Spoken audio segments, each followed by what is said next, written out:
ನಮಸ್ಕಾರ ಎಲ್ಲರಿಗೂ. ಹೇಗಿದ್ದೀರಾ ಎಲ್ಲರೂ? ನಾನು ಶಾಂತಲಾ ಸಂತೋಷ್ ಮೈಂಡ್ ಮಂತ್ರ ಚಾನಲ್ ಇಂದ. ನಾನು ಈ ದಿನ ಪುಸ್ತಕಗಳ ಓದುವ ಒಂದು ಹವ್ಯಾಸವನ್ನ ನಾವು ಜಾಸ್ತಿ ಮಾಡ್ಕೊಳ್ಬೇಕು ಅಥವಾ ಓದೋದನ್ನ ನಾವು ಶುರು ಮಾಡ್ಬೇಕು ಅನ್ನೋದಕ್ಕೆ ಈ ಒಂದು ಚಿಕ್ಕ ವಿಡಿಯೋನ ಮಾಡಿದ್ದೀನಿ. ಈಗ ಪುಸ್ತಕಗಳನ್ನ ಓದುವವರ ಸಂಖ್ಯೆ ತುಂಬಾ ಕಡಿಮೆ ಆಗಿದೆ. ಯಾಕಂದ್ರೆ ನಮಗೆ ಬೇಕಾಗುವಂತಹ ಎಲ್ಲಾ ವಿಷಯಗಳು ಸಾಮಾಜಿಕ ಮಾಧ್ಯಮದಲ್ಲಿ ನಮಗ್ ಸಿಗುತ್ತೆ.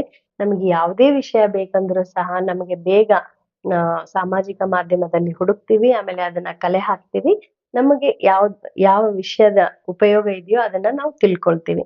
ಆದ್ರೆ ಈ ಪುಸ್ತಕಗಳ ಓದೋದ್ರಿಂದನೂ ಸಹ ತುಂಬಾ ಒಂದು ಉಪಯೋಗಗಳು ಇದೆ. ನಮ್ಮ ಮಾನಸಿಕ ಆರೋಗ್ಯನೂ ಸಹ ಚೆನ್ನಾಗಿರುತ್ತೆ ಈ ಪುಸ್ತಕಗಳು ಓದೋದ್ರಿಂದ ಅನ್ನೋದನ್ನ ನಾವು ಕಂಡುಕೊಳ್ಬೇಕಾಗಿದೆ.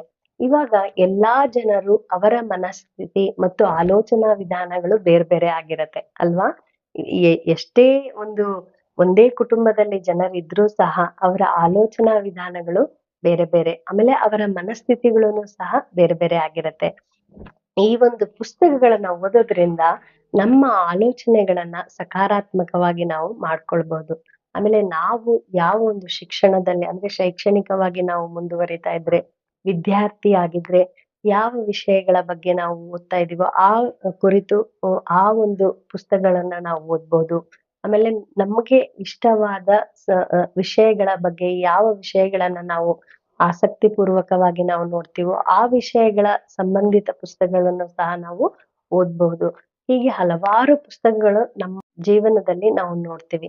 ಆದರೆ ನಮಗೆ ಯಾವ ಆಸಕ್ತಿದಾಯಕವಾಗಿ ಕಾಣ್ತಾವೋ ಆ ಪುಸ್ತಕಗಳನ್ನ ಓದೋದ್ರಿಂದ ನಮ್ಮ ಒಂದು ಒಂಟಿತನ ದೂರ ಆಗತ್ತೆ ಒಂದು. ಆಮೇಲೆ ಎರಡನೇದು, ನಮ್ಮ ಒಂದು ಆಲೋಚನಾ ಒಂದು ಶೈಲಿ ಅದರಿಂದ ತುಂಬಾ ಸುಧಾರಿಸುತ್ತೆ.